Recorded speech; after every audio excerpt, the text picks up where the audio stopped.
Ce soir, je suis présent.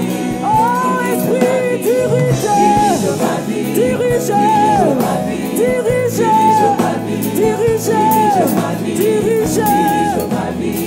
dirige ma vie, dirige ma vie. Nous allons prier pour le message de ce soir.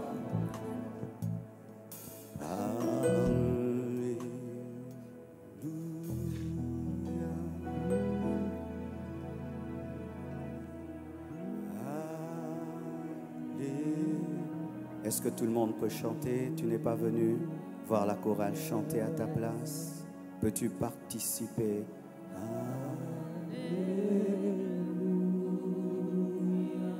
Alléluia.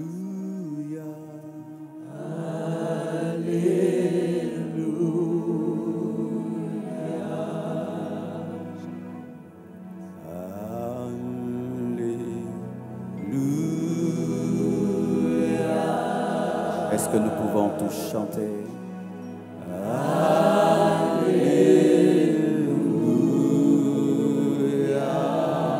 Alléluia.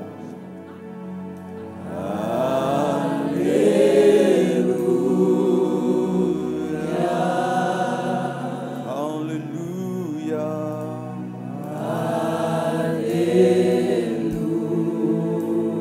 Tu es présent. Korabashadaba.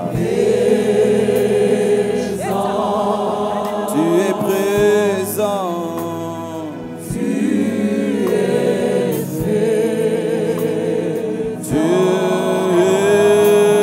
présent.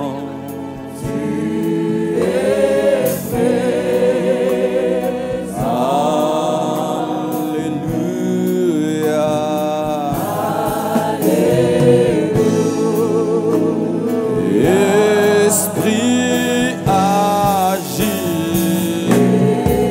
Alléluia. Chantons tous. Esprit agit. Esprit agit. Esprit agit.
Alléluia. Nous t'accueillons.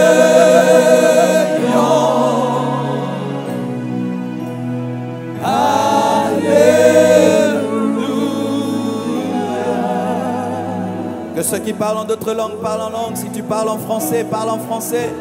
Si tu parles en anglais, parle en anglais. Oh, désire-le, désire-le, désire-le.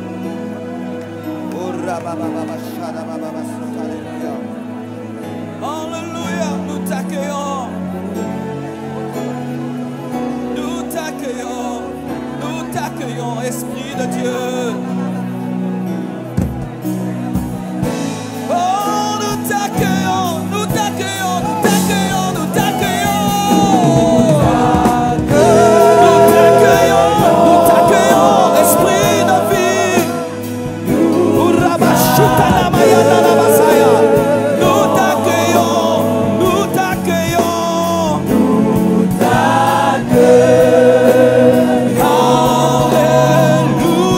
Alléluia. Tu es présent, tu es présent, tu es présent. Ici au milieu de nous, tu es présent au milieu de nous. Tu es présent, tu es présent, tu es présent.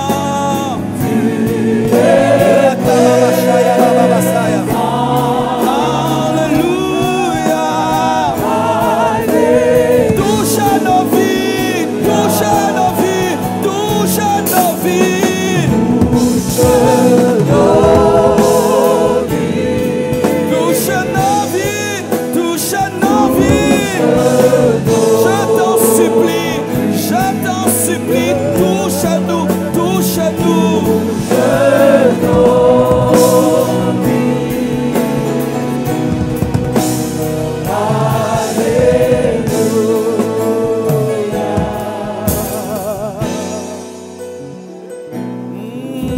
Hallelujah. Hallelujah. Hallelujah. Hallelujah. Hallelujah. Hallelujah. Hallelujah. Hallelujah. Je crie Alléluia. Je chante Alléluia. Je crie Alléluia. Je chante Alléluia. Alléluia. Alléluia. Alléluia. Oh. Alléluia. Alléluia. Alléluia. Alléluia. Alléluia. Alléluia. Alléluia. Alléluia. Alléluia.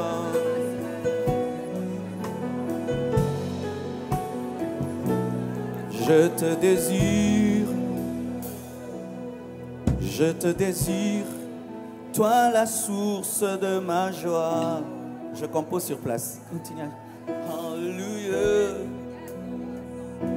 Oh, je te désire, je te désire. Tu es mon amour, mon amour. Tu es mon amour.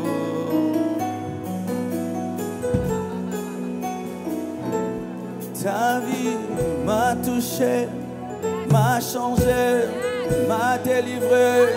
Je suis sauvé. Oh, merci Seigneur. Merci Seigneur. Tu es la force de ma force, la vie de ma vie, la joie de ma joie, la paix de ma paix, l'esprit de mon esprit, la force de ma force. Oh.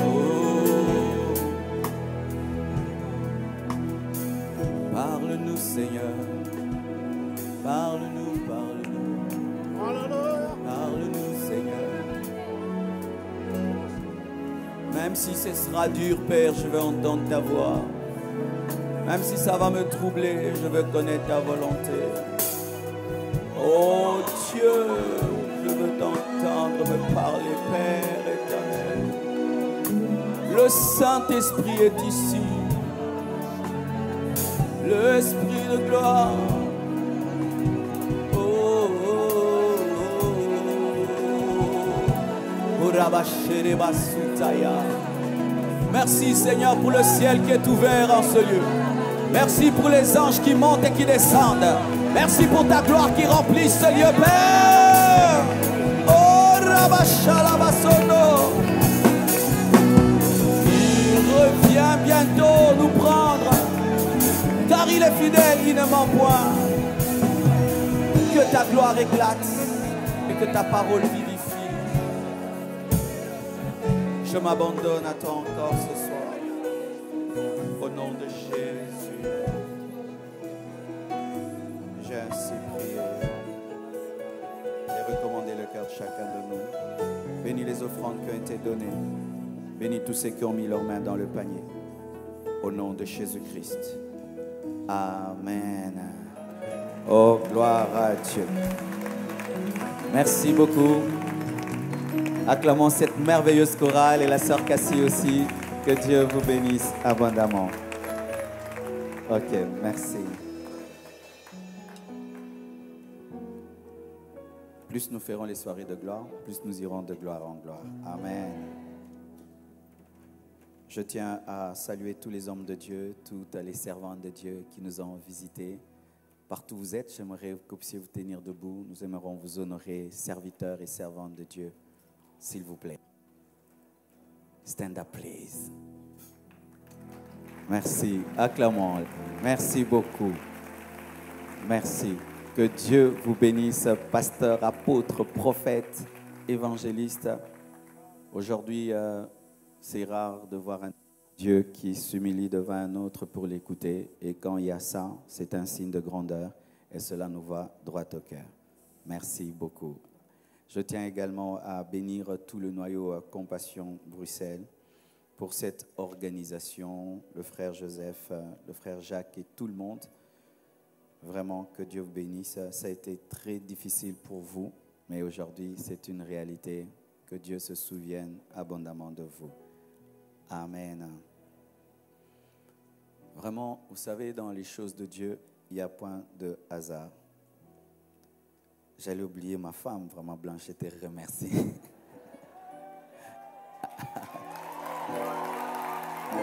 Amen.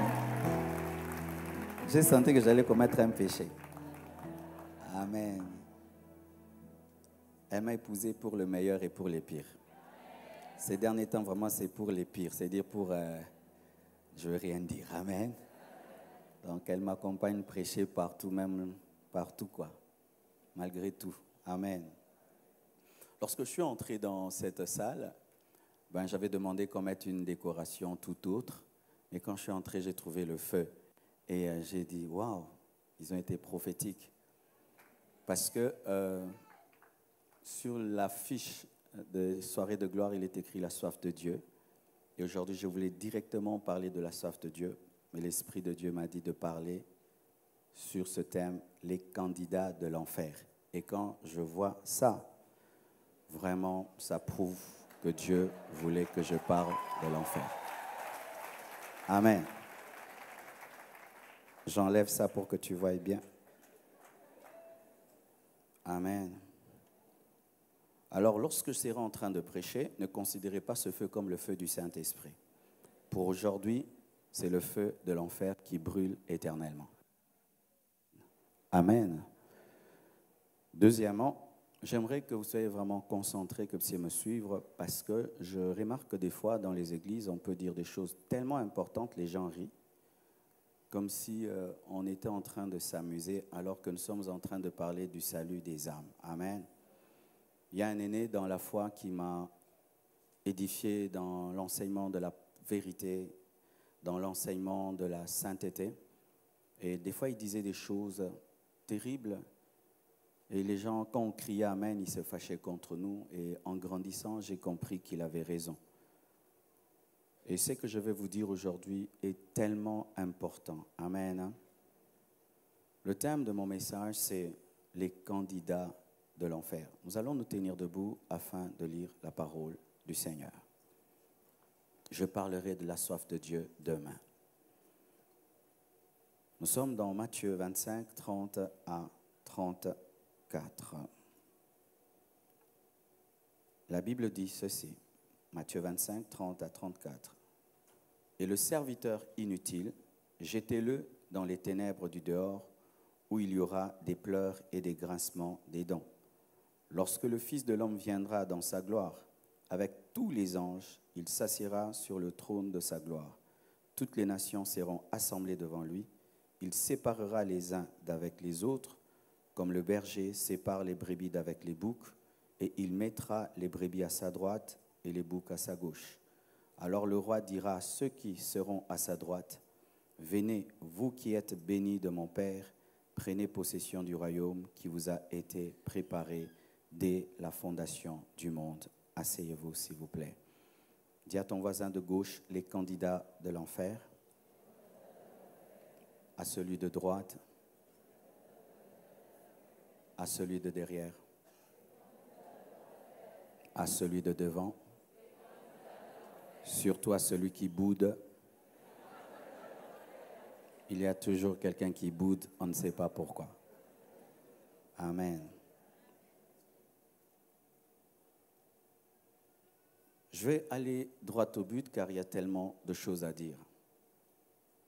Lorsque nous lisons Matthieu 25, verset 30, nous voyons que l'enfer est un endroit qui est préparé. Amen. Hein? Préparé par Dieu, pas par le diable. Alléluia.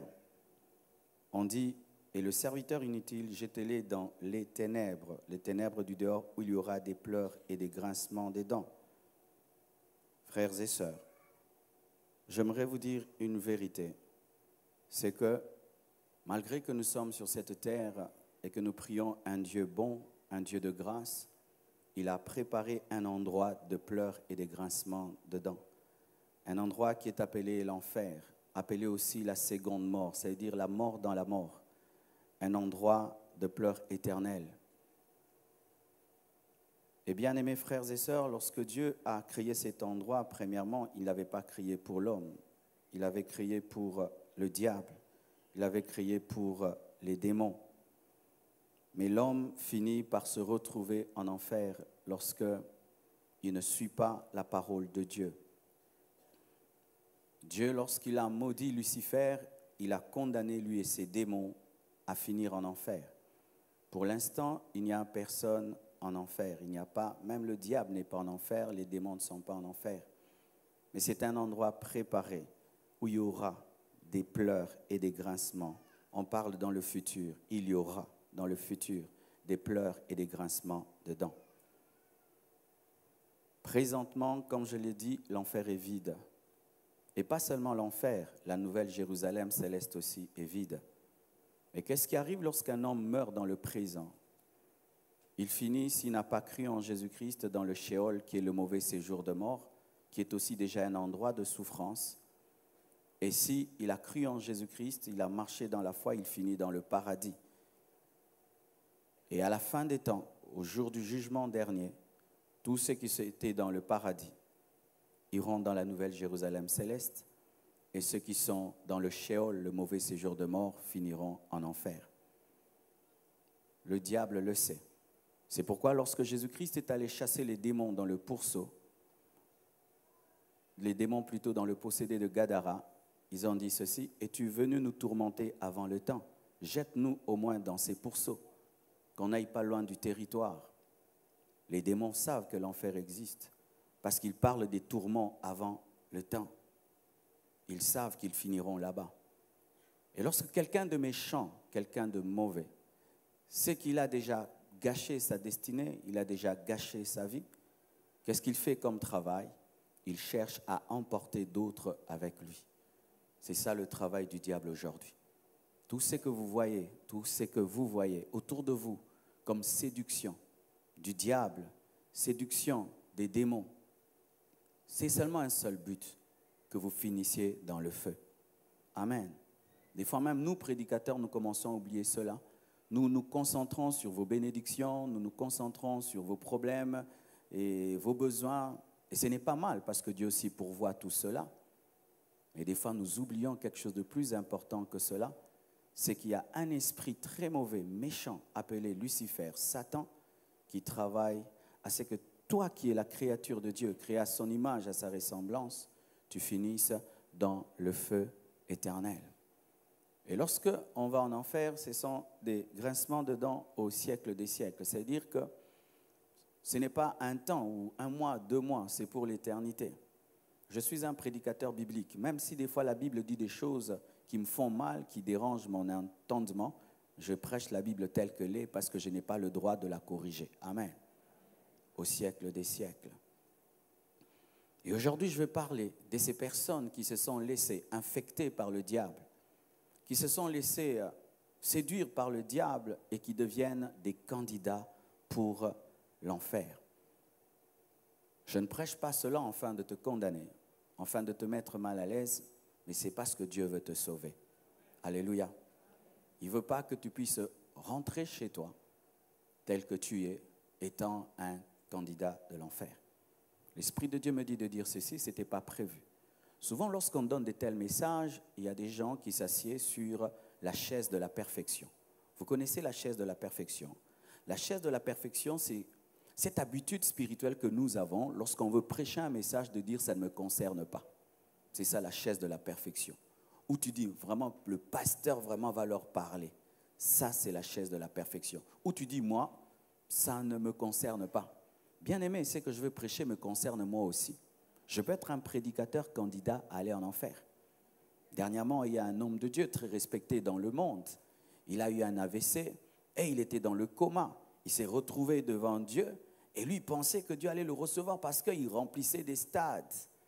Dieu lui a dit, rentre, je te donne une seconde occasion. Vous imaginez, beaucoup de jeunes évangélistes, prédicateurs veulent être comme lui, mais lui a failli n'est pas entré. Mais moi qui prêche là, ça me concerne. Je peux être un prédicateur candidat à l'enfer. Alors que personne d'entre nous ici, en écoutant ce message, ne puisse dire, ça c'est pour les païens, ça c'est pour cela. Non. Dieu ne peut jamais donner un message prophétique sans qu'il y ait des personnes concernées. Voici, mes frères et sœurs, les premiers candidats de l'enfer. Ce sont les personnes qui nient l'existence de Dieu, les athées, les gens qui nient que Dieu n'existe pas. Le psaume 14, verset 1 jusqu'au verset 5 nous dit, « Au chef des chantres de David, l'insensé dit en son cœur, il n'y a point de Dieu. » Il faut être un insensé pour dire que Dieu n'existe pas. Bien aimé, cette chair, je l'ai vue sur Internet avec mes amis.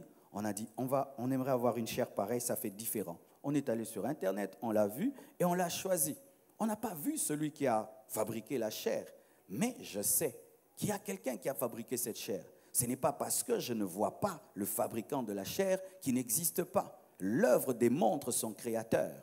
Et cette terre démontre qu'il y a quelqu'un qui l'a créée, parce qu'une terre aussi belle, aussi parfaite, aussi profonde, jusqu'aujourd'hui nous continuons à l'étudier, nous ne finissons pas et des sciences et des sciences et des sciences naissent pour l'étudier. Et il y a quelqu'un qui dit que Dieu n'existe pas. Les athées sont des insensés, même si ce sont des savants.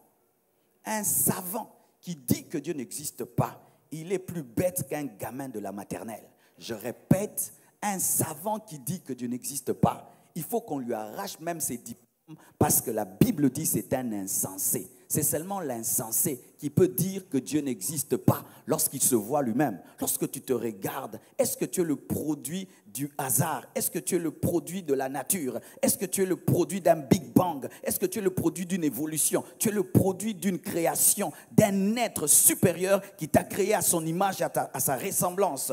Tu crées parce que Dieu est créateur. Tu as une volonté parce que Dieu a une volonté. Tu vois parce que Dieu voit. Tu entends parce que Dieu entend. Tu touches parce que Dieu touche. Tu penses parce que Dieu pense. Tu es créé à son image et à sa ressemblance. Alléluia. Les hommes qui nient l'existence de Dieu finiront en enfer. Et dans les pays développés de plus en plus, il y a des athées. Pourquoi? Parce que la religion a déçu. Comme la religion a déçu, donc Dieu n'existe pas. Non, bien-aimé, ce n'est pas parce que mes enfants se comportent mal que moi, je suis mauvais. Il arrive de voir un père qui est correct, mais qui a des enfants qui sont bizarres. Tu ne vas pas renier Jésus-Christ ou l'existence de Dieu à cause des chrétiens, des gens qui vont à l'église sans connaître le Dieu qu'ils prient. Parce qu'un homme véritable qui connaît Jésus vit dans l'amour, dans la sainteté, dans la justice. Lorsque vous rencontrez des faux chrétiens, ils ne connaissent pas Dieu. La présence des faux chrétiens n'annule pas l'existence de Dieu, mais prouve que la parole est vraie, mais que l'homme est mauvais. Déçu par la religion, déçu par les pasteurs. Dieu n'existe pas. Si Dieu existait, pourquoi il y a autant de problèmes dans les églises? L'église n'est pas parfaite, c'est Dieu qui est parfait. Et toi-même, tu n'es pas parfait. Alléluia. L'insensé dit que Dieu n'existe pas. Et lorsqu'un homme toute sa vie dit que Dieu n'existe pas, parce qu'il a des diplômes, parce qu'il a une certaine culture qui l'amène à croire que Dieu n'existe pas, moi je crois qu'on sait que je vois, on sait que je touche. Le jour que tu meurs, tu vas finir dans le feu et ce jour en retard, tu découvriras que Dieu existe. J'aime la réflexion d'un homme qui a dit, si toute ta vie tu dis que Dieu n'existe pas, et s'il existait, tu es en danger. Vaut mieux dire que Dieu existe, et s'il existait, tu es sauvé. Alléluia. Parce que croire que Dieu existe te pousse à vivre dans l'amour, à vivre dans la foi. Et je crois qu'il n'y a aucun problème. Toutes ces personnes qui croient en Dieu, qui créent des problèmes, ne connaissent pas le Dieu qu'ils prient. Je répète, ne connaissent pas le Dieu qu'ils prient. C'est pourquoi vous qui allez à l'église, vous avez une grande responsabilité, celle de prouver au monde que Dieu existe. Car les païens vous regardent et lorsqu'ils vous voient vivre dans le péché, vivre sans amour, ils nient Dieu à cause de vous qui dites que Dieu existe. Nous rendons les hommes athées, nous rendons les hommes incrédules par notre comportement. Nous venons nombreux en ce lieu, nous remplissons ce lieu, mais lorsque nous sortons là-bas, le copinage, nous sommes en train de fumer, de nous enivrer, de nous critiquer. Et ceux qui ne sont pas entrés nous voient et nous comporter comme des païens, ils disent que Dieu n'existe pas. Ceux qui nient l'existence de Dieu, si tu es en ce lieu, tu nies l'existence de Dieu. J'aimerais te dire, petit homme, tu finiras par mourir. Même si tu es athée, tu finiras par mourir. Et de l'autre côté, tu découvriras que la vie continue. La vie ne s'arrête pas après le tombeau. La vie continue. Et de l'autre côté, tu rencontreras celui que tu as nié toute ta vie. Beaucoup de recherches sur les athées démontrent qu'à la fin de leur vie, lorsqu'ils sont aux portes de la mort, ils prient et ils invoquent Dieu. Pourquoi? Parce qu'il y a l'inconnu. Même le plus grand scientifique est devant un point d'interrogation lorsque la mort s'approche de lui. C'est pourquoi ne vous laissez pas influencer par vos professeurs d'université. Je dis, ne vous laissez pas influencer par vos professeurs d'université. Ils disent des choses, mais devant la mort, ils vont trembler et il va renier toutes ces théories. Car ce ne sont que des théories. Alléluia. Deuxièmement, ceux qui pensent que tout s'arrête ici-bas, que le ciel et l'enfer n'existent pas, tout s'arrête ici-bas. Je les appelle les viveurs. Ils ont comme doctrine, buvons, mangeons, car demain nous mourrons. Ésaïe 22, versets 12 à 14. Le Seigneur, l'Éternel des armées, vous appelle en ce jour à pleurer, à vous frapper la poitrine, à vous raser la tête et à vous ceindre de sac. Donc Dieu les appelle à la repentance.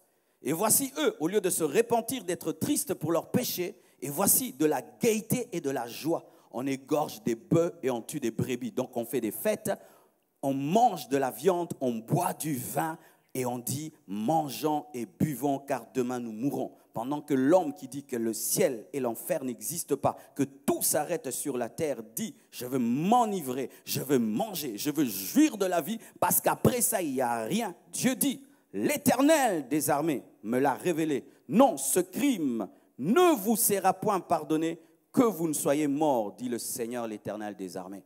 J'aimerais parler aux viveurs. Votre vie, c'est le présent. c'est seulement ce monde-ci. En dehors de ce monde, rien n'existe. Pour toi, c'est boire, c'est t'amuser, aller dans les boîtes de nuit et revenir, sortir avec les femmes, sortir avec les hommes, fumer ta cigarette, t'enivrer. C'est ça, ta vie, c'est ça. T'habiller, sortir, jouir de la vie. Et après, qu'est-ce qu'il y a? Il n'y a rien. Moi, je suis dans le présent. Bien-aimés frères et sœurs, il n'y a pas que le présent. Il n'y a pas que ce monde-ci. Et vous qui êtes jeunes, qui vous amusez, regardez un peu ceux qui sont des vieillards. Est-ce qu'ils ont toujours la force de s'amuser? Alléluia. Après que tu t'es donné au plaisir, un jour tu diras, je n'y prends pas plaisir. Vaut mieux donner ta vie maintenant que tu es jeune, afin de force pour servir Dieu. Toutes les boîtes de nuit te connaissent. Tu cours les femmes comme un chien. Tout le monde te connaît. Toute ta vie, c'est cela. Cette terre-ci, être à la mode, être à la page, être à la mode, t'amuser. Jamais tu ne t'assieds pour réfléchir sur l'éternité. Parce que pour toi, l'éternité n'existe pas. Ni le ciel, ni l'enfer. Tout s'arrête ici. Et Dieu dit à ces hommes qui pensent que tout s'arrête sur cette terre, il vous dit que vous ne resterez pas impunis. Voici encore d'autres candidats de l'enfer. Ceux qui, au nom de la grâce, nient l'existence de l'enfer. Ils disent que Dieu est bon et ne peut envoyer sa créature en enfer. Ils sont dans une grâce excessive. Romains 6, verset 1 à 2 nous dit, « Que dirons-nous donc? Demeurons-nous dans le péché afin que la grâce abonde? Loin de là, loin de là. Nous qui sommes morts au péché, comment vivrons-nous encore dans le péché? » Amen. J'aimerais parler aux enfants de Dieu et même à nous, serviteurs de Dieu. Aujourd'hui, il y a une fausse doctrine dans les églises où on dit aux gens que Dieu est tellement bon, même si tu pèches, c'est un Dieu d'amour, c'est un Dieu d'amour, c'est un Dieu d'amour, c'est un Dieu d'amour. La grâce est devenue comme une piscine du sang de Jésus-Christ, une douche du sang de Jésus-Christ. Les gens confessent en avance les péchés qu'ils commettront, que Dieu me pardonne le mal que je veux te faire, que Dieu me pardonne ce que je veux te dire, que Dieu me pardonne la réponse que je te donnerai. Nous nous amusons avec la grâce de Dieu. Pourquoi? Parce que nous péchons et personne ne meurt. Nous péchons et rien ne nous arrive. Nous pensons que Dieu est devenu un vieillard, est devenu un grand-père qui est en train de tolérer nos bêtises au nom de la grâce et du pardon de Dieu. Bien-aimés frères et sœurs, un jour, un fils de David a péché. Lorsque Absalom a péché, il a tué son propre frère. La Bible nous dit qu'un des généraux, Joab, un général de David, est allé le chercher et il l'a ramené devant son père. Il a intercédé pour que David pardonne à Absalom. Mais lorsque Absalom a commencé à s'amuser avec cette grâce, le même général est celui qui l'a tué. Ne jouez pas avec la grâce de Dieu. Je veux pécher, Dieu va me pardonner. Je veux pécher, est-ce que je veux perdre le Saint-Esprit? Je veux pécher, est-ce que je veux perdre l'enfant? Je veux pécher, mais quand je prie, Dieu m'exauce. Vous êtes en train de jouer avec la grâce de Dieu. Un enfant de Dieu ne prémédite pas le péché. Un enfant de Dieu ne s'encourage pas dans le mal et disant « Dieu me pardonnera ». Ou on demeure dans un péché, mais on le confesse quand même, mais on ne veut pas l'abandonner. Ainsi, nos confessions ne sont pas confessions, ce sont seulement des placebos. Vous connaissez les placebos? Ce sont des médicaments psychologiques qui ne guérissent pas, mais qui calment la conscience. Le péché que tu confesses, est-ce que tu veux l'abandonner? Seigneur, pardonne-moi parce que je me drogue. Est-ce que vraiment tu veux abandonner cette drogue ou bien tu veux seulement en parler? La grâce. Bien-aimés frères et sœurs, un prédicateur qui te présente l'amour de Dieu sans te présenter la sainteté de Dieu te ment. Un prédicateur qui te présente la grâce de Dieu sans te parler de la justice de Dieu te trompe. Un prédicateur qui te parle du ciel sans te parler de l'enfer te trompe. Ce n'est pas parce que nous sommes tous ici que tous nous irons au ciel. Non, archi faux. Et ce n'est pas parce que nous mourrons et qu'il y a des gens qui viennent qui disent « Il était un homme bien le jour de la mort » que tout le monde va à un bon endroit. La destinée n'est pas précisée par la couronne de fleurs ou la gerbe qu'on met sur le tombeau, mais par la vie que tu as eue avant la mort. Que ton âme repose en paix. Tu ne reposeras pas en paix parce qu'on a mis une gerbe de fleurs parlant de la paix, mais tu te reposeras en paix si tu as marché dans la paix. Et celui qui est la paix, c'est Jésus-Christ de Nazareth. Non, Dieu m'aime trop. Moi, j'ai une alliance exceptionnelle avec Dieu. Des gens qui pensent toujours être au-dessus de la parole de Dieu. Quand la Bible lui dit « pécheur, tu mourras », lui, c'est un pécheur exceptionnel. Quand la Bible lui dit que les impudiques n'hériteront pas le royaume des cieux, lui, c'est un impudique exceptionnel. Quand la Bible dit que les sorciers iront en enfer, pour lui, il est un sorcier exceptionnel. Un sorcier exceptionnel. Pourquoi tu penses que tu es exceptionnel? Pourquoi pensez-vous être exceptionnel? Tu as des yeux comme nous, tu as un nez comme nous, tu as des pieds comme nous. Pourquoi face à la parole, tu penses que tu es exceptionnel? Ça, c'est le diable qui te trompe. Dieu, pour prouver que Moïse n'était pas exceptionnel, Dieu lui a dit, tu n'entreras pas. Le grand Moïse n'est pas entré. L'homme qui a divisé en deux la mer Rouge, l'homme qui a frappé la plus grande puissance du monde, par la puissance de Dieu, il n'est pas entré en Canaan parce que Dieu voulait dire ceci.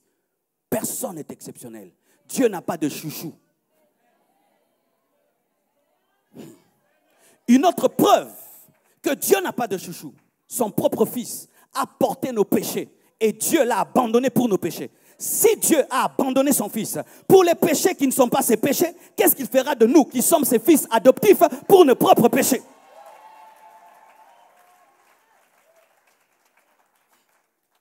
Quand on te prêche maintenant, on te dit convertis-toi, tu dis Dieu m'aime beaucoup, je me convertirai demain. Est-ce que vous vous êtes entendu avec Dieu que tu vas vivre longtemps?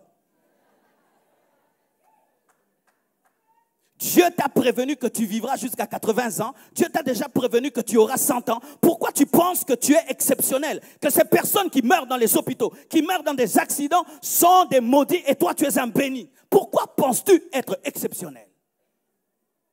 Parce que tu as une mauvaise connaissance de la grâce. Frères et sœurs, le ciel existe, mais l'opposé aussi existe, l'enfer. Et si seulement cette chaleur me dérange, alors le feu de l'enfer, ce sera comment? Rien que cette chaleur, voilà comment on est. Et le feu de l'enfer.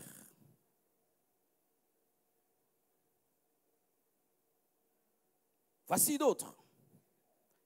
Ma femme n'aime pas que j'en parle, mais je dois en parler. Ceux qui croient au purgatoire. Ceux qui croient au purgatoire n'iront pas au ciel, finiront en enfer. Parce que dans la Bible, le purgatoire n'existe pas. Alléluia.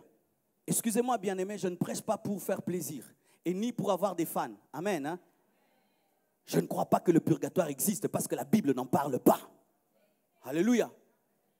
Que dit la Bible? Dans Luc 16, versets 22 à 28. Le pauvre mourut et fut porté par les anges dans le sein d'Abraham. Le riche mourut aussi et fut enseveli. Dans le séjour de mort, il leva les yeux et tandis qu'il était en proie au tourment, il vit de loin Abraham et Lazare dans son sein. Il s'écria, « Père Abraham, aie pitié de moi. Et envoie Lazare pour qu'il trempe le bout de son doigt dans l'eau et me rafraîchisse la langue, car je souffre cruellement dans cette flamme. » Abraham répondit, « Mon enfant, souviens-toi que tu as reçu tes biens pendant ta vie et que Lazare a eu les maux pendant la sienne. Maintenant, il est ici consolé et toi tu souffres. » Écoutez maintenant la précision biblique, le verset 26 qui prouve que le purgatoire n'existe pas. D'ailleurs, il y a entre nous et vous un grand abîme, afin que ceux qui voudraient passer d'ici vers vous ou de là vers nous ne puissent le faire. La Bible. Le purgatoire nous enseigne que tu peux être dans le mauvais séjour de mort et puis si on prie pour toi sur la terre, on fait des prières et ton âme commence à aller dans le paradis. Mais la Bible nous dit qu'il est impossible que ceux qui sont dans le Sheol puissent aller dans le paradis. C'est ce qui est écrit dans la Bible, c'est écrit, c'est écrit. Alors bien-aimé, si tu crois au salut après la mort, péchons tous et payons des gens pour qu'ils prient pour nous et nous allons finir au ciel. Bien-aimé, ça c'est une fausse doctrine, c'est une doctrine imparfaite. La doctrine qui ne responsabilise pas l'homme dans sa vie n'est pas de Dieu. Parce que Dieu dit que l'âme qui pêche, c'est celle qui mourra. Ce n'est pas qu'après ta mort, alors tu auras une vie éternelle, alors que tu as refusé de donner à Dieu ta vie, qu'est-ce qu'il fera de ta mort? Toute ta vie, tu refuses de croire en Dieu et puis tu meurs. Et dans l'au-delà, les prières des autres te sauvent. Est-ce que bien-aimé, c'est logique? Ce n'est pas logique. Dieu ne peut pas engendrer une doctrine aussi défaillante. C'est une mauvaise doctrine. Toute la vie, ma vie, je vis dans la méchanceté, je maltraite mon semblable et puis je meurs et puis toute une église commence à prier pour moi chaque vendredi, et puis je me retrouve au ciel. Vous croyez en ça? Si vraiment tu crois en ça, tu es un fainéant spirituel. Tu refuses d'évangéliser pendant ta vie, d'adorer pendant ta vie, de servir Dieu, d'être persécuté pendant ta vie, mais tu veux dans l'éternité être sauvé. D'ailleurs, est-ce que c'est Jésus, tu le connaîtras? Bien-aimés frères et sœurs, le purgatoire n'existe pas. Tout se détermine maintenant. Si tu ne donnes pas ta vie à Jésus pendant ta vie, il n'a que faire de ta mort, il n'a que faire de ta mort. Une fois que l'homme meurt, les carottes sont cuites. Il est écrit, il est impossible que ceux qui sont ici puissent aller vers vous. Parole claire de Jésus-Christ. Voici encore ceux qui sont candidats à l'enfer. Ceux qui croient à la réincarnation. C'est un beau mot, mais c'est un mensonge. La vérité n'est pas dans la beauté du mot. La vérité, c'est ce qui est dans la Bible. Réincarnation. Waouh! Réincarnation. Alléluia. Et ils le disent avec beaucoup de spiritualité. Réincarnation. Le nirvana. La Bible dit ceci dans Hébreux 9, verset 27. Et comme il est réservé aux hommes de mourir une seule fois, après quoi vient le jugement. La réincarnation nous enseigne ceci, que l'homme peut revenir sur la terre 10 fois, 20 fois, 30 fois. Et la Bible ajoute et dit ceci. Comme l'homme meurt une fois et après quoi vient le jugement, de même Christ est mort une seule fois pour porter les péchés de plusieurs. Pour dire ceci, si l'homme avait 3 vies, Jésus allait mourir 3 fois. Et comme tu n'as qu'une seule vie, il n'y a qu'une seule croix. La seule croix de Jésus-Christ prouve que tu n'as qu'une seule vie. Si tu avais 10 vies, il fallait que Jésus-Christ vienne 10 fois. Et comme il est venu une fois, c'est une preuve que tu ne viendras qu'une fois. Alléluia. Tu ne reviendras pas. Et d'ailleurs, qu'est-ce qu'on nous dit? Tu peux revenir comme un cancréla, comme une souris. Vous croyez en ça? C'est-à-dire que toutes ces souris qui marchent, il ne faut pas les écraser, peut-être c'est grand-père. La fleur, il ne faut pas la couper, peut-être c'est maman. Alléluia. Il faut laisser les moustiques, surtout chez nous en frère, laisser les moustiques, peut-être c'est tonton.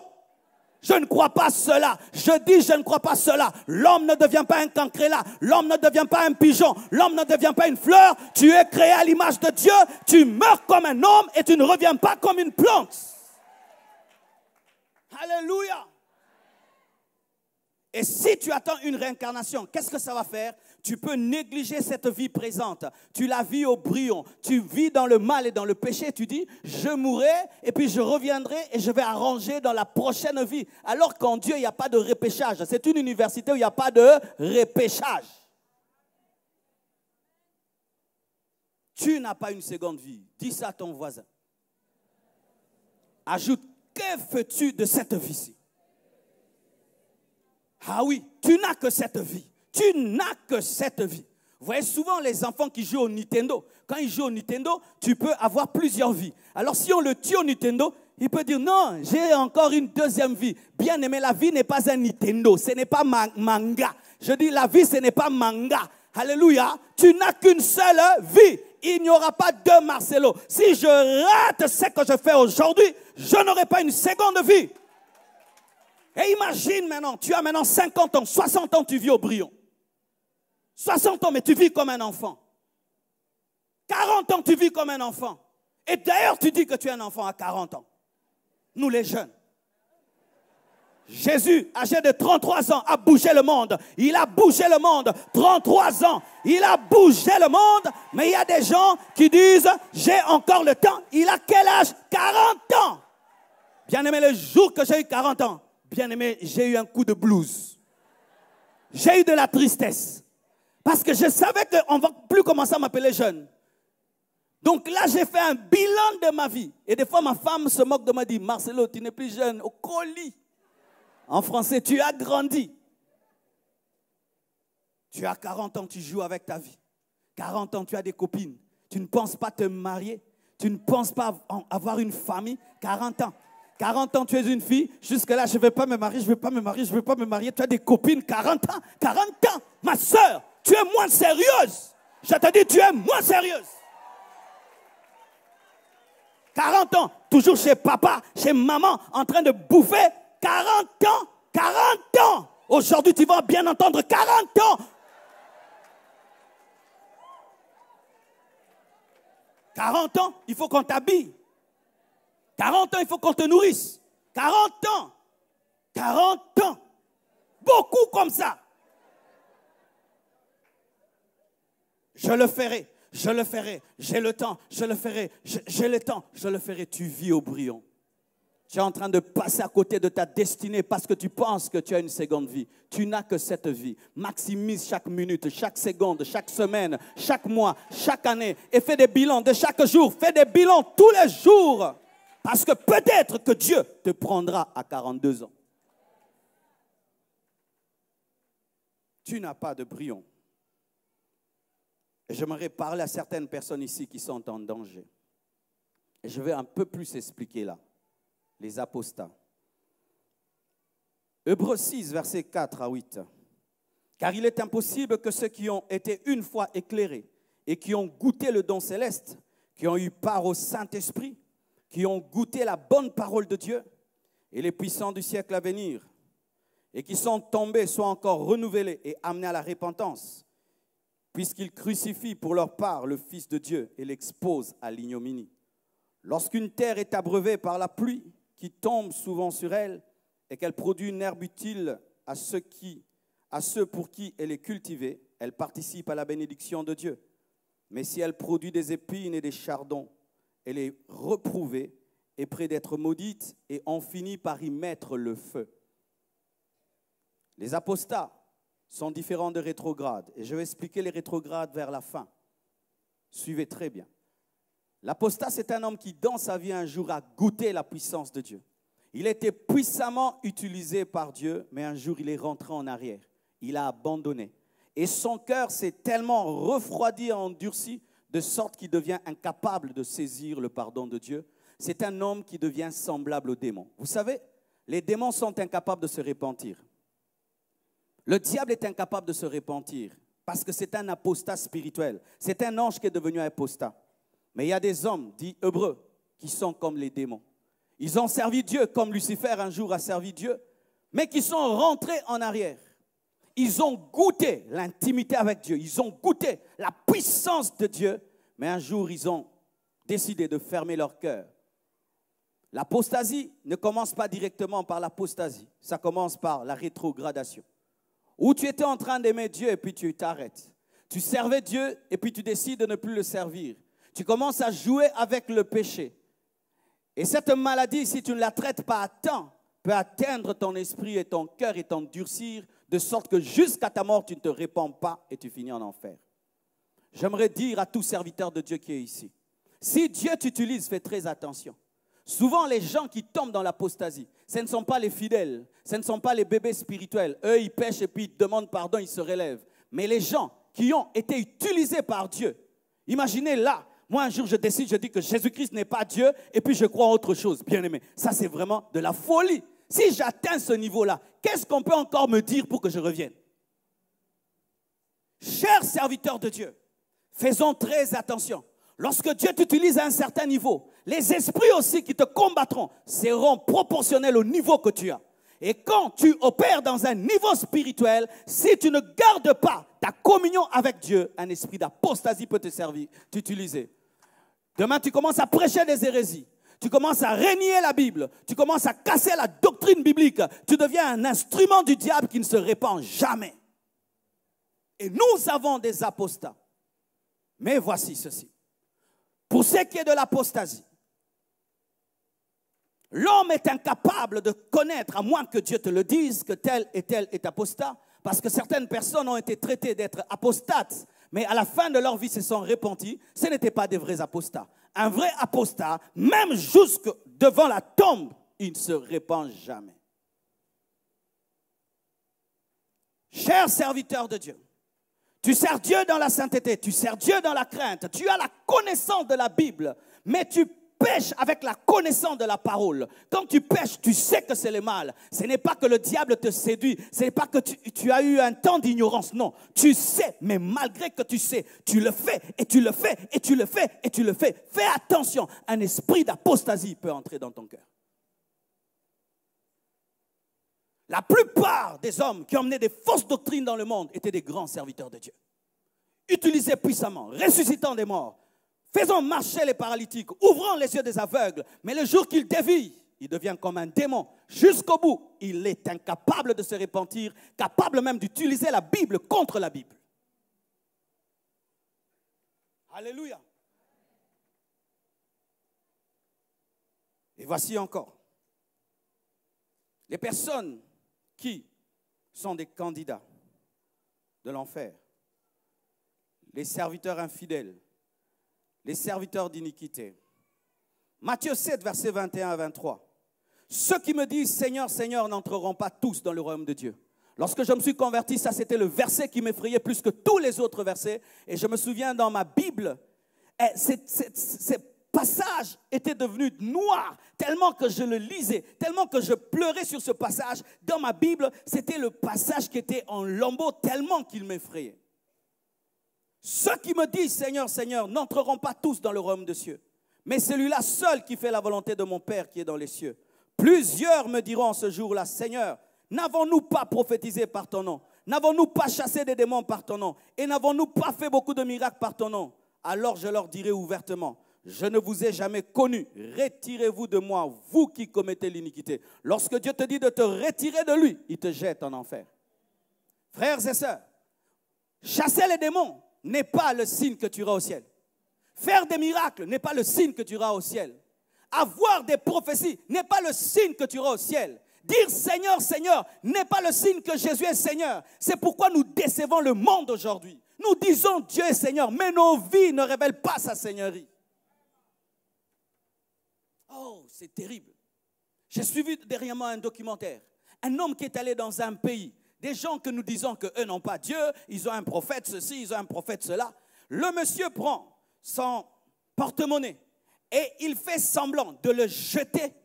Bien aimé, aucun ne l'a volé. Aucun ne l'a volé, mais ce ne sont pas des chrétiens.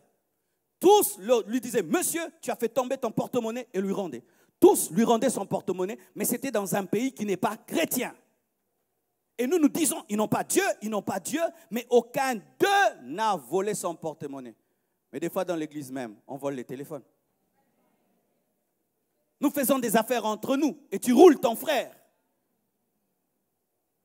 Dire Seigneur n'est pas le signe qu'on marche avec le Seigneur. Ne vous contentez pas de chanter dans vos églises, d'être des protocolaires, d'être des prédicateurs. Ne vous contentez pas de servir Dieu sans la voir. Vous finirez en enfer en train de chanter, en train de prêcher, en train de modérer. Frères et sœurs, j'ai remarqué ceci. Souvent, nous refusons de nous mettre en ordre avec Dieu et nous nous précipitons à le servir, pensant que Dieu ferme les yeux sur nos péchés parce que nous le servons.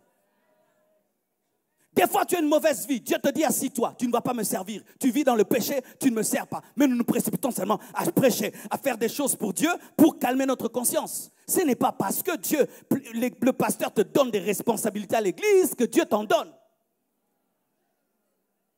Ce n'est pas parce que le pasteur dit que tu es un bon frère que Dieu le dit.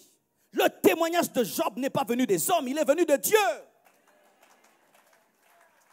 Les gens peuvent dire que tu es saint, mais tu vis dans l'hypocrisie. Tu vis dans l'hypocrisie. Suspends-toi toi-même. Je dis, suspends-toi toi-même. Ou tu dis, pasteur, je ne veux plus chanter, je ne veux plus prêcher parce que je vis mal. Tu es un bon frère. Enlevez vos masques. Ceux qui me disent Seigneur, Seigneur, n'entreront pas tous. Ça veut dire, certains entreront parce qu'ils disent Seigneur et ils vivent la seigneurie. Mais d'autres n'entreront pas parce qu'ils ne servent Dieu que des lèvres. Alléluia. J'ai parlé précédemment des rétrogrades, je vais entrer en profondeur à présent. Les rétrogrades et les satisfaits. Ça précède mon message de demain sur la soif. Les rétrogrades et les satisfaits sont aussi des candidats pour l'enfer. C'est terrible, mais c'est vrai. Apocalypse 22, versets 2 à 5 dit « Je connais tes œuvres, ton travail et ta persévérance. Je sais que tu ne peux supporter les méchants, que tu as éprouvé ceux qui se disent apôtres et qui ne le sont pas, et que tu les as trouvés menteurs, et que tu as de la persévérance, que tu as souffert à cause de mon nom et que tu ne t'es point lassé. Mais ce que j'ai contre toi, c'est que tu as abandonné ton premier amour. Souviens-toi donc d'où tu es tombé, répands-toi et pratique tes premières œuvres. Sinon, je viendrai à toi et j'ôterai ton chandelier de sa place. Si on enlève le chandelier de sa place, qu'est-ce qu'il y a? Les ténèbres. À moins que tu ne te répandes. L'église d'Éphèse, c'était une église qui avait perdu sa soif de Dieu, qui avait perdu son amour pour Dieu. Et beaucoup d'églises aujourd'hui sont tombées dans ce piège-là. Et chers hommes de Dieu, nous ne devons pas seulement nous contenter d'avoir des églises remplies. Qui remplissent nos églises? Est-ce qu'ils ont soif? Nous ne devons pas nous contenter d'avoir des offrandes et des dîmes. Qui donne ces dîmes et qui donne ces offrandes? Nous ne devons pas nous contenter de dire que l'église grandit, mais est-ce qu'il y a la soif de Dieu? Et dans l'église d'Éphèse, c'était une église capable de détecter même les faux docteurs et les faux enseignants. C'est-à-dire ils sont capables de dire c'est un faux serviteur et un vrai, mais eux-mêmes sont dans le faux. Vous connaissez ces chrétiens-là? Fort dans le discernement des faux pasteurs et des vrais pasteurs, mais lui-même il est faux. Oui, tu es le premier à dire c'est un magicien, c'est un occultiste, mais toi-même tu es impudique. Tu es le premier à dire c'est un pasteur cupide, mais toi-même tu es voleur. Ce n'est pas parce que tu vois le péché des hommes de Dieu que tes péchés ont disparu. Je répète, ce n'est pas parce que tu vois les péchés des hommes de Dieu que tes péchés disparaissent. Et ce n'est pas parce que tu es capable de discerner la fausse doctrine que toi tu es dans la vraie doctrine. Ils étaient capables de discerner les faux apôtres, les faux enseignants, mais eux-mêmes n'aiment plus Dieu. Et ça, c'est un piège de l'église actuelle. Des gens qui sont là tout le temps à étudier les autres, à étudier les autres, à étudier les autres. Étudie-toi toi-même. Étudie-toi toi-même. Pourquoi il a prêché ça? Mais pourquoi il n'a pas fermé son bouton? Mais parce que j'ai chaud.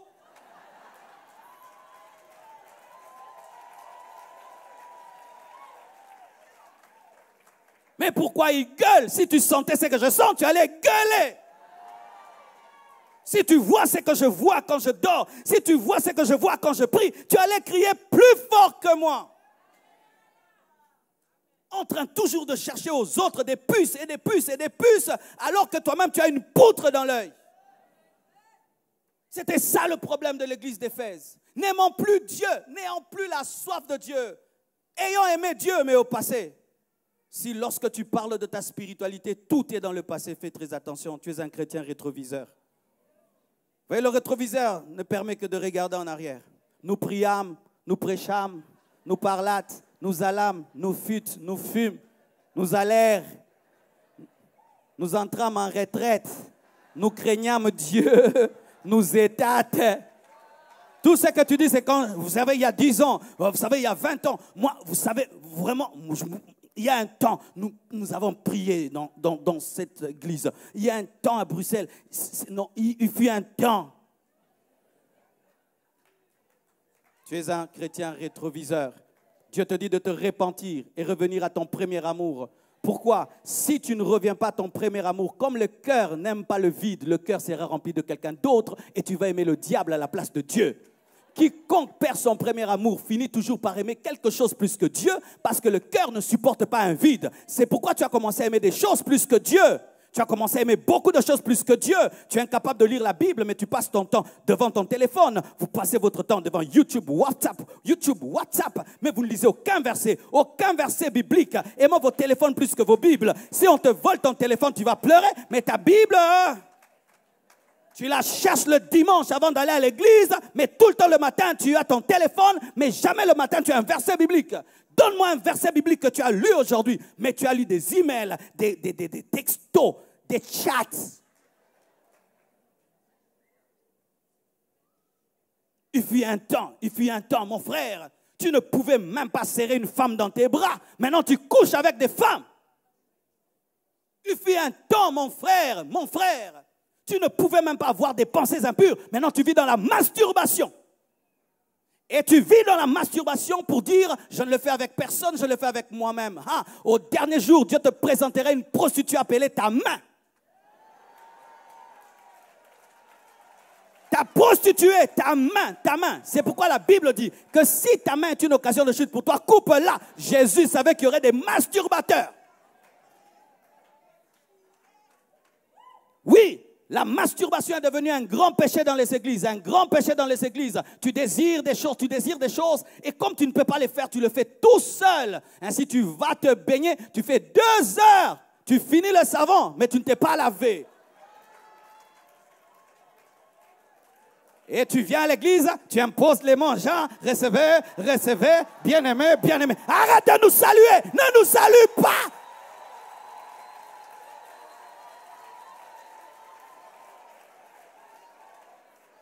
Masturbation, même chez les femmes, masturbation. Je sais ce que je dis. Les masturbateurs n'hériteront pas le royaume des cieux. La preuve, tu te sens culpabilisé toi-même, n'est-ce pas? Si ton cœur qui est aussi petit peut te culpabiliser, alors Dieu qui est plus grand. Quand tu sors de ta douche, est-ce que tu regardes vers le ciel et te dis Alléluia? Si ton cœur te culpabilise, donc c'est un péché. Et il ouvre des portes à des femmes de nuit, à des maris de nuit, même un esprit de célibat. Il y a des gens qui ne se marient jamais à cause des maris de nuit, attirés par la masturbation. Car lorsque tu te masturbes, tu dois te concentrer sur une image, soit masculine ou féminine, et tu attires un esprit. Même si certains professeurs disent que c'est bon, il faut le faire, comme ça te permet de te détendre. Archi faux, lui-même le fait. Car si un professeur te dit de le faire, donc lui le fait, il faut lui dire, alors toi tu le fais combien de fois par jour, chaque professeur? 5 fois, 6 fois, 7 fois, et après tu as la force. Mais oui, pose-lui la question jusqu'au bout, parce que si le professeur te le conseille, demande-lui 7 fois, 8 fois, le matin, midi, soir, comment?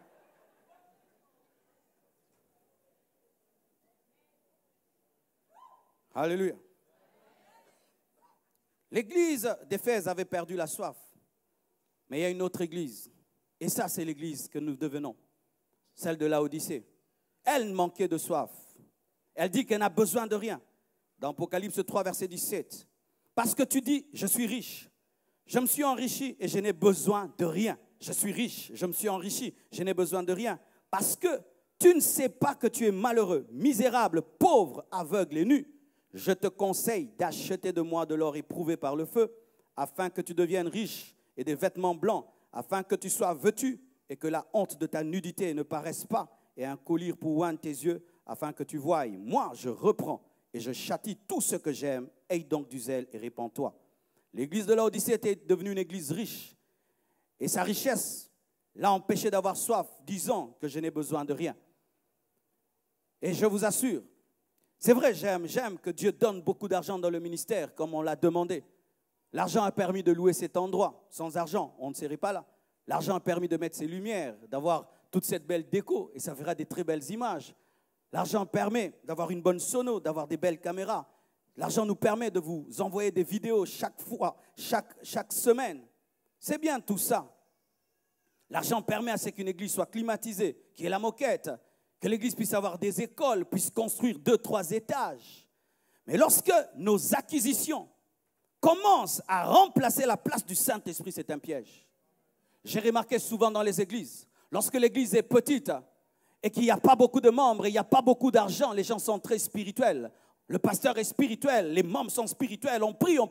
Mais une fois qu'on a une moquette, l'église est millionnaire, a des comptes en banque, on n'a même plus besoin de prier. L'église est tellement connue que les gens y vont parce que c'est une habitude.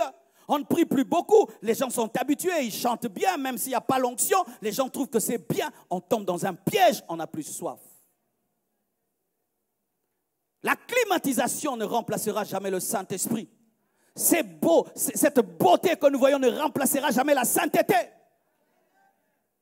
Avoir un beau feu derrière moi ne remplacera jamais le véritable feu du Saint-Esprit. Et des fois, nous nous battons pour des moquettes, nous nous battons pour construire, nous nous battons pour toutes ces choses, alors que ce qui est important, c'est bâtir des disciples de Jésus. Et les fidèles, souvent, vous tombez dans l'orgueil d'être dans des grandes églises. Lorsque votre église devient une grande église et que votre pasteur devient un pasteur riche et qu'il y a des hommes riches dans l'église et que vous faites des choses très très belles, vous commencez à croire que ça fait de vous une superbe église supérieure aux autres. Les gens viennent maintenant à l'église, non plus pour prier, mais pour l'argent, pour l'argent. Parce que lorsque dans l'église, il y a beaucoup d'hommes riches, ils peuvent donner du boulot. Et les gens ne prient plus, ils attendent la fin du culte pour dire, est-ce que tu peux m'engager? Et on ne prêche plus certaines choses parce que ça va toucher les hommes riches. Ils vont cesser de donner. Ils vont partir et ils donnent 10 000 $ par mois. Alors, ils risquent de partir. Il faut partir avec tes 10 000 $ qui bloquent le réveil. Il faut t'en aller. Il faut t'en aller. Si ma prédication te dérange et tu veux que je la change, va avec ton argent. Laisse-moi Jésus. Laisse-moi tranquille avec Jésus. Mais qu'est-ce qui arrive? Les partenaires financiers, ils veulent maintenant commencer à diriger le pasteur. Et vous savez, souvent, quand les hommes sont riches et n'ont pas l'esprit, ils n'aiment pas des choses spirituelles. Ils veulent maintenant, dans l'église, qu'il y ait maintenant des moments d'agapé où on mange, et on mange au lieu de jeûner. Certaines églises, il faut qu'on enlève les moquettes, il faut qu'on enlève les belles chairs et que les gens soient sur les nattes et puissent jeûner encore. J'aimerais te parler individuellement. Lorsque tu n'avais rien, tu cherchais Dieu. Lorsque tu manquais de tout, tu cherchais Dieu. Maintenant que Dieu t'a béni, tu as une maison, tu as une voiture, tu as une femme, tu as des enfants. Est-ce que tu pries comme avant? J'aimerais même parler à mes frères africains. Lorsque tu étais là-bas, tu priais. Ici, tu pries. Oh, il fait froid, c'est l'hiver.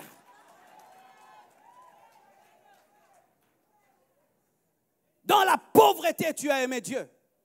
Lorsque tu manquais de tout, tu as cherché Dieu. Maintenant, tu pries 10 minutes, 5 minutes. Ta Bible, tu la lis à la sauvette. Dieu, c'est seulement le Dieu qui te protège avant de dormir et à qui tu dis un petit coucou avant de sortir. Alors qu'avant, tu cherchais Dieu. Tu cherchais Dieu. Mais en soi, tu ne le cherchais pas. Tu cherchais la bénédiction. Maintenant que tu as ce que tu voulais, tu n'as plus besoin de lui. Nous voulons profiter de Dieu. Avant que Dieu ne te bénisse, vérifie comment tu le cherchais, comment tu l'aimais, comment tu l'adorais, comment tu t'humiliais, comment. C'est pourquoi certaines photos de la pauvreté, ne les jetez pas. Ils sont comme les lits du paralytique. Il faut prendre même si tu marches. C'est pourquoi Jésus-Christ a dit, prends ton lit et marche. C'est-à-dire pour que tu te souviennes que tu étais paralytique. Vous connaissez ces photos-là où tu étais bizarroïdement bizarre? Un jour, un ami d'enfance m'a envoyé sur Internet une de mes photos. Ah non, ça m'a donné l'humilité. Du coup, je suis devenu...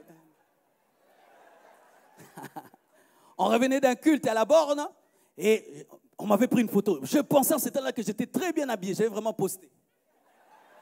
Ah, quand il m'envoie la photo, j'ai eu pitié de moi.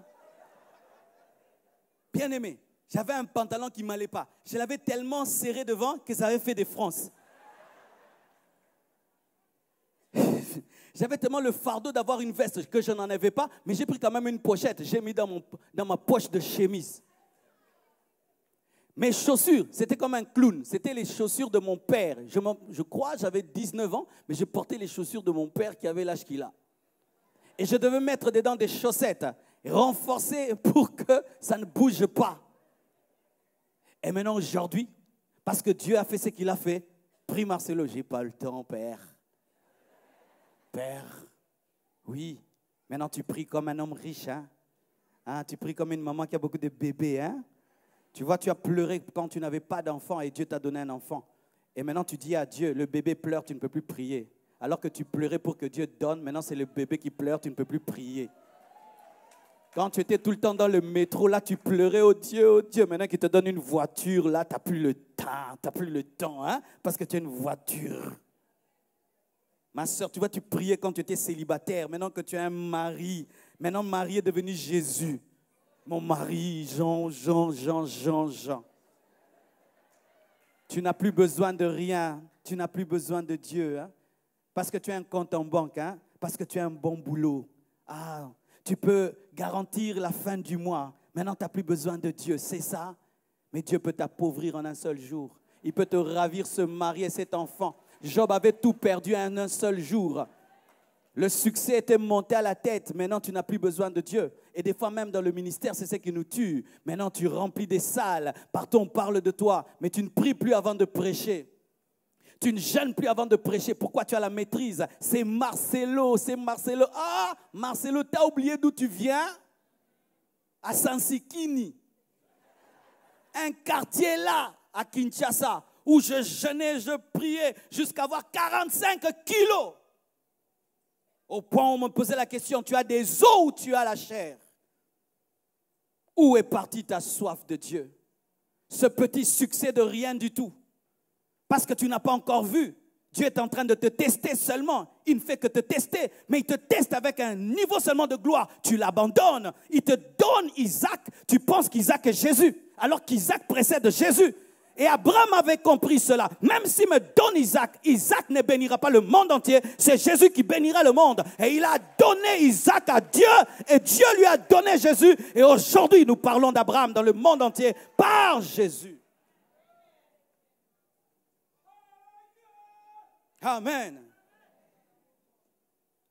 Et voici une chose importante qui paraît si simple en ce temps de la fin. Voici les personnes qui sont candidates. Ceux qui rejettent Christ, refusant de croire en lui. Ceux qui refusent de lui ouvrir leur cœur, les endurcis. Apocalypse 20, verset 12 dit, « Et je vis les morts, les grands et les petits, qui se tenaient devant le trône. Des livres furent ouverts, et un autre livre fut ouvert. Celui qui est le livre de vie, et les morts furent jugés, selon leurs œuvres, d'après ce qui est écrit dans ce livre. » Et la Bible dit au verset 15, « Quiconque ne fut pas trouvé écrit dans le livre de vie, fut jeté dans les temps de feu. » La Bible dit, « Celui qui a le Fils a la vie, celui qui n'a pas le Fils n'a pas la vie, et la colère de Dieu demeure sur lui. » Les personnes qui refusent de donner leur vie à Jésus. On te présente Christ ce soir et tu refuses. Tu dis, je suis venu seulement écouter, qu'est-ce qu'il dira? Et puis tu t'en vas. Si en t'en allant, tu as un accident, tu meurs, tu vas en enfer parce qu'il a frappé à la porte de ton cœur et tu as refusé. Combien de fois on t'a prêché, tu humilies les prédicateurs. Les frères et sœurs viennent te parler de Jésus-Christ et tu te prends pour une star. Non, je ne croirai pas, j'ai le temps. Et tu penses que tu es un enfant gâté parmi les frères alors que tu es un homme animal parmi les vivants. Oui. Certaines personnes qui n'ont pas Christ, lorsque tout le monde s'affaire autour d'elles, afin de les amener à Christ, elles se prennent pour trop importantes. Ainsi, elles font marcher les chrétiens. Je ne veux pas croire. Comme ça, on te suit tous les jours. Je ne veux pas croire. Tu es un homme animal parmi les vivants. Ils ont compassion de toi, mais tu joues la star. Un jour, on t'a présenté Jésus. Tu étais convaincu, mais tu as refusé. Certains refusent à cause des fausses doctrines. D'autres, par ignorance. D'autres refusent la vie que Christ leur demande. Bien-aimé, lorsque j'étais un païen et qu'on me prêchait, je connaissais la vie que Dieu me demandait. Je savais que si je donne ma vie à Jésus, j'arrête avec la musique du monde, j'arrête avec les copines, j'arrête avec l'orgueil, avec le mensonge, j'arrête avec tout ce que je faisais. Je savais. Et alors je refusais cette vie-là. C'est pourquoi je refusais de le recevoir. Certains ici, vous aimez Jésus, mais vous refusez de le recevoir parce qu'il va vous transformer. Vous l'appréciez, vous aimez beaucoup Jésus, mais vous connaissez quelle vie va vous demander, vous refusez. La Bible dit, celui qui n'aura pas son nom inscrit dans le livre de vie n'entrera pas dans le royaume des cieux. Et pour entrer dans le royaume des cieux, il faudrait que Jésus écrive ton nom. S'il n'écrit pas, tu n'entreras pas. As-tu déjà donné ta vie à Jésus? Je ne dis pas, vas-tu à l'église? Je ne dis pas, as-tu été baptisé? Parce que certains étaient baptisés quand ils étaient bébés. Le baptême des bébés n'est pas un baptême. Baptiser un bébé, c'est le laver sans savon. Baptiser un bébé, c'est le laver sans savon. Pourquoi? La Bible dit que le baptême est un engagement d'une bonne conscience envers Dieu. Est-ce qu'un enfant peut s'engager? Si tu ne peux pas engager un enfant rien que dans une entreprise de ce monde, comment peux-tu engager un enfant dans les choses de Dieu? Et d'ailleurs, ce sont tes parents qui ont décidé, alors que le salut est personnel. Si tu étais baptisé quand tu étais enfant, ce n'était pas un baptême, on t'a lavé. Maintenant, il faut croire en Jésus-Christ pour être baptisé au nom de Jésus quand tu es adulte. Je termine mon message. Dis à ton voisin, qui sont candidats pour le ciel? Acclamons le Seigneur avant que je le dise. Voici le candidat du ciel. C'est celui qui a cru en Jésus, qui l'a reçu comme son Seigneur et son Sauveur, qui demeure en lui jusqu'à la mort ou jusqu'à l'enlèvement. Si tu fais cela, tu es candidat pour le ciel. Si tu as reçu Jésus dans ton cœur, comme ton Seigneur, celui qui te dirige, comme ton Sauveur, celui qui te sauve de tous tes péchés, et si tu demeures dans sa parole jusqu'à ta mort, parce que si tu abandonnes, tu perds, jusqu'à ta mort, jusqu'à l'enlèvement. Frères et sœurs, je suis sûr qu'ici, il y a des gens qui ont déjà donné leur vie à Jésus-Christ. La Bible dit que celui qui persévérera jusqu'à la fin sera sauvé. Persévérer. Amen. Persévérer. Aujourd'hui, c'est difficile de persévérer. Il y a tellement de tentations autour de nous. Il y a tellement de l'influence, de la pression. Ne vous compromettez pas. Amen. Même si vous vivez en Europe, ce n'est pas une raison pour vivre dans le péché. Alléluia. Ce n'est pas une raison pour vivre dans le péché. Celui qui a donné sa vie à Jésus, celui qui lui a donné son cœur, qui lui a ouvert son cœur et qui persévère dans sa parole jusqu'à la mort ou jusqu'à l'enlèvement. La Bible dit ceci dans Apocalypse 3, verset 20. « Voici, je me tiens à la porte et je frappe. Si quelqu'un entend ma voix et ouvre la porte, j'entrerai chez lui, je souperai avec lui et lui avec moi. Celui qui vaincra, je le ferai asseoir avec moi sur mon trône, comme moi j'ai vaincu et me suis assis sur le trône de mon Père. Que celui qui a des oreilles entende ce que l'Esprit dit aux églises. Que Dieu vous bénisse abondamment. »